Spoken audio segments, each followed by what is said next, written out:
Et les forêts magnifiques, ce qui est amusant, c'est que comme je viens ici très régulièrement, à la fois en automne, au printemps, en été et même en hiver, elles changent du tout au tout et je vois l'évolution à chaque fois de cette forêt. Ici, on est vraiment immergé dans la nature, dans le vivant, dans l'énergie de l'univers et on voit vraiment ces arbres, ces feuilles, cette nature, ces animaux qu'on entend au loin, ces oiseaux, ces crapauds, ces grenouilles, revivre et changer de mois en mois, de semaine en semaine. Qu'il fasse beau, qu'il pleuve, on sent toute cette énergie. Justement, ça me donne une idée de question. Qu'est-ce que tu penses de tous ces entrepreneurs qui vont dans les grosses villes, à Dubaï, à Londres, etc.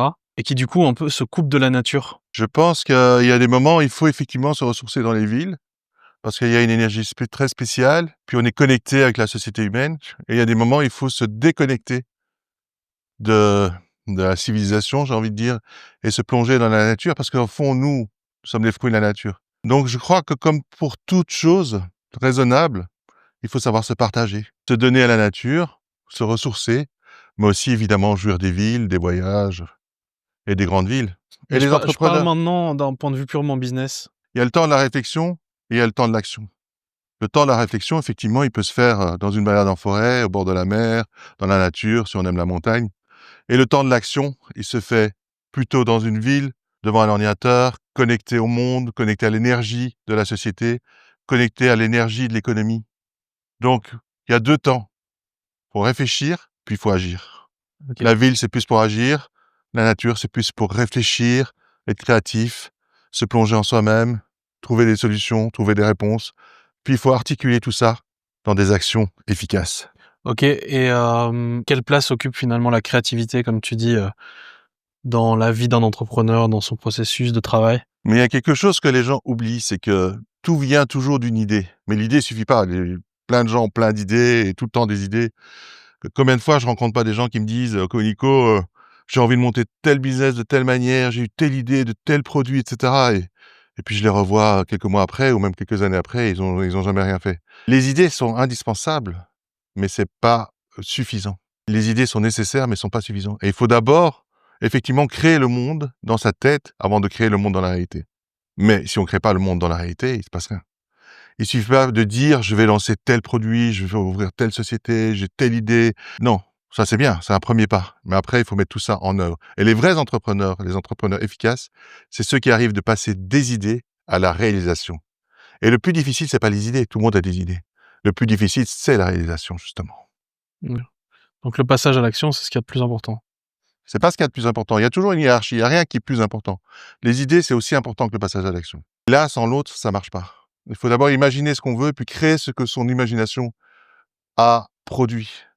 Si on n'a pas d'imagination, si on n'est pas créatif, bah, on va pas changer la réalité. Est-ce Mais que si on a des idées, qu'on est créatif, mais qu'on n'est pas capable de transcender ça dans une réalité matérielle autour de nous, une entreprise, une action, mettre en place des choses efficaces, bah, il y a pas de fruit. Il faut les idées, ça c'est le potentiel, et puis il faut réaliser ces idées. Et ça, c'est l'entrepreneur qui peut le faire. et si maintenant, imaginons, bah, tu as un jeune devant toi qui a 25 ans, qui veut se lancer dans l'entrepreneuriat, quel est finalement comment il doit s'organiser? Est-ce qu'il doit d'abord, imaginer son projet? Est-ce qu'il doit directement passer à l'action? Concrètement maintenant, comment tu mets ça en place? Si je devais dire à un jeune ce qu'il devait faire en premier, souvent c'est des jeunes qui veulent se lancer dans l'entrepreneuriat, c'est d'abord se former. Il y a pas moyen, sans outils intellectuels, sans outils mentaux, il y a pas moyen de créer une entreprise. Donc pour avoir les bons outils, il faut avoir les bons concepts, le bon vocabulaire, les bonnes articulations logiques et pour ça, il y a pas d'autre solution que se former. Alors on peut se former dans des livres, c'est un peu plus laborieux.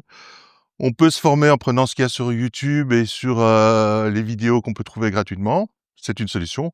Et puis il y a passer le cap et prendre une vraie formation, un vrai accompagnement avec un mentor, avec quelqu'un qui a déjà franchi toutes ces étapes, qui les a réussi évidemment, parce qu'il y a beaucoup de charlatans malheureusement et de faux gourous. Il faut prendre quelqu'un dont on est sûr qu'il a réussi là où on veut réussir, qui Ouais. a déjà parcouru le chemin, dépassé les difficultés, qui a déjà les solutions.